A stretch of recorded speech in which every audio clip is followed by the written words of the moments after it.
Rapat pleno rekapitulasi hasil penghitungan suara tingkat nasional untuk Provinsi Kalimantan Barat berlangsung panas. Rapat yang berlangsung pada Minggu 10 Maret itu panas karena saksi PDIP membeberkan fakta ada satu pemilih yang sudah meninggal ikut mencoblos. Selain itu, saksi PDIP juga menemukan fakta di TPS Kalimantan Barat, semua pemilihnya memilih Demokrat. Komisioner KPU Agus Melas memberikan penjelasan terkait kasus itu. Agus mengatakan bahwa pihak Bawaslu sudah mengonfirmasi benar ada orang yang sudah meninggal memiliki hak suara. Ia menegaskan kasus serupa tidak boleh terjadi lagi ke depannya. Sedangkan terkait kasus satu TPS mencoblos Demokrat, Agus mengatakan bahwa hal itu merupakan fakta.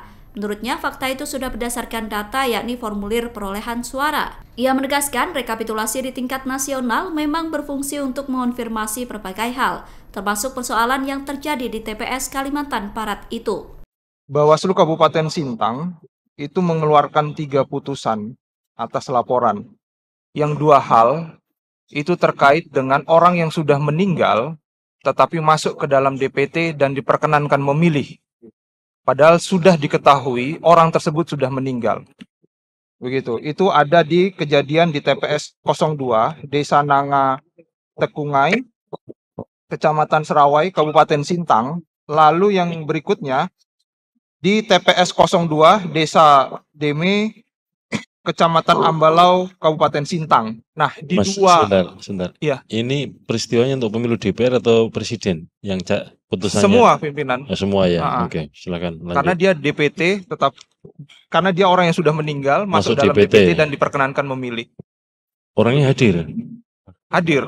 Wah, kan penting, yang penting itu. Makanya itu yang ingin kami pertanyakan pimpinan. Ya, apakah orangnya bangkit dari kubur atau seperti apa? Itu penting. Diperkenankan itu kan monggo kan gitu. Iya. Nah kalau dia hadir, nah ini yang bahaya kan begitu. Iya. Karena di dalam putusan Bawaslu terbukti begitu. Nah, apakah ini sudah diselesaikan begitu? Pada tingkat itu ya. Iya. Di TPS berapa Mas Seri? Yang pertama di TPS 02, Desa Nanga Tekungai, Kecamatan Serawai, Kabupaten Sintang. Lalu yang berikutnya juga di TPS 02, Desa Deme, Kecamatan Ambalau, Kabupaten Sintang. 2 TPS di Sintang semua ya? Iya. Oke. Sama-sama orang yang sudah meninggal, dia di dalam DPT, dan kemudian dia memilih begitu. Jelas ya, karena tadi saksi kan menyatakan ada orang yang sebetulnya sudah meninggal masuk DPT, ya. Kemudian diperkenankan terus bersilahkan atau diperbolehkan untuk hadir nyoblos. Faktanya nama itu hadir nyoblos apa enggak? Ada nyoblos. Ini yang paling penting kan ini.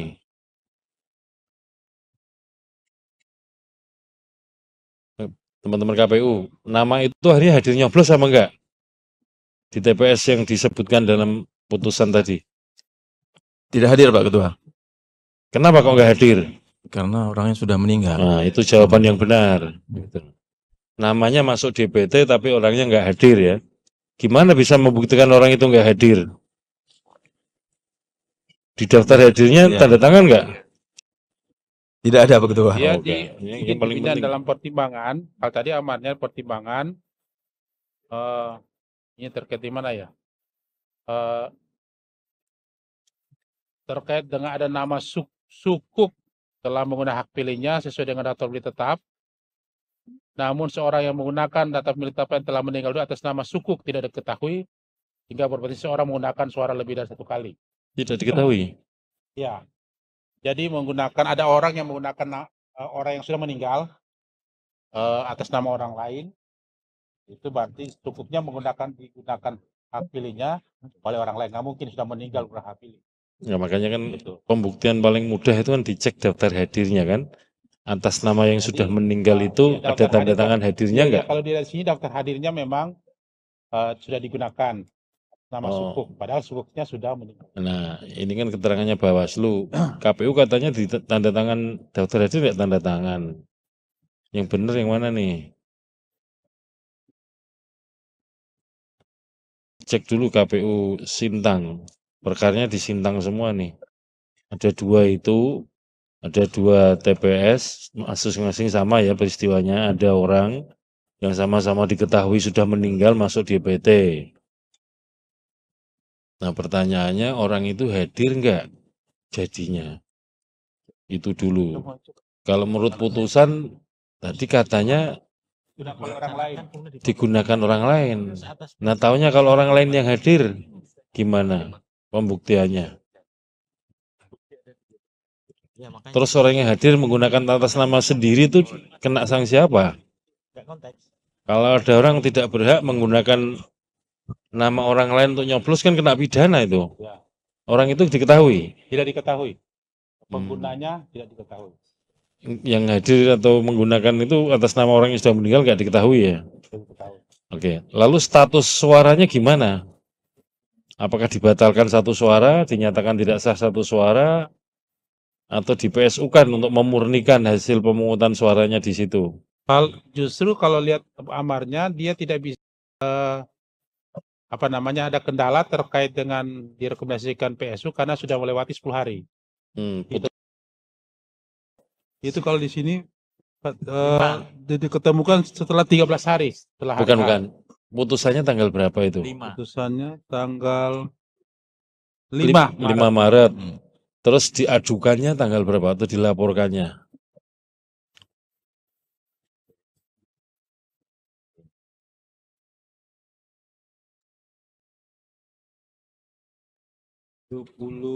Februari.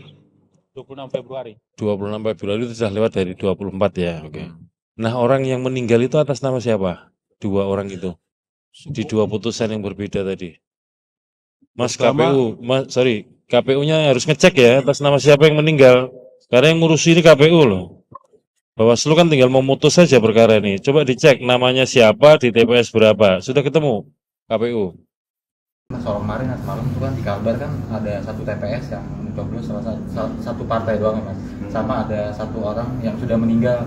Itu ada datanya ikut mencoblos. Ini sebenarnya detailnya seperti apa sih? Ya, itu kan awalnya dari saksi ya, dari saksi peserta pemilu, dari saksi parpol. Mengkonfirmasi itu ya kemudian kita periksa. Dan kemudian kalau dikonfirmasi oleh pihak Bawaslu-nya bahwa benar yang ini kan yang orang yang meninggal ya, makanya ada saran perbaikan. Tidak ada disuruh PSU atau enggak, tapi diminta untuk ke depan nggak bisa lagi kayak gini secara administratif. Nah kemudian kalau yang kebetulan ada juga contoh kasus ya, peristiwa konkret juga, memang faktanya di satu TPS itu kan yang jadi pertanyaan kan waktu itu dari saksi parpol ada satu TPS yang kemudian jumlah pengguna hak pilih itu sama itu loh, dan itu hanya untuk satu pihak tertentu dan dibuka memang faktanya di hasilnya begitu. Kan kita bicara faktanya itu, datanya begitu kok. Dan kalau RI ya juga kan tidak membayangkan itu TPS di mana itu, tapi datanya begitu otentik di sana. Jadi makanya sekarang ini kan justru rekapitulasi di tingkat nasional itu bisa mengkonfirmasi banyak hal dan bisa meskipun sejak di tingkat kecamatan, kabupaten kota, provinsi juga sangat terbuka, tapi bagaimanapun juga mungkin value di tingkat nasional agak beda gitu. Makanya sekaligus ini kan menunjukkan bahkan selisih satu suara saja kita bisa telusuri dan kita bisa kembalikan, karena inilah tugasnya penyelenggara pemilu, memastikan bahwa suara itu memang untuk yang berhak. Download Tribun X sekarang, menghadirkan lokal menjadi Indonesia.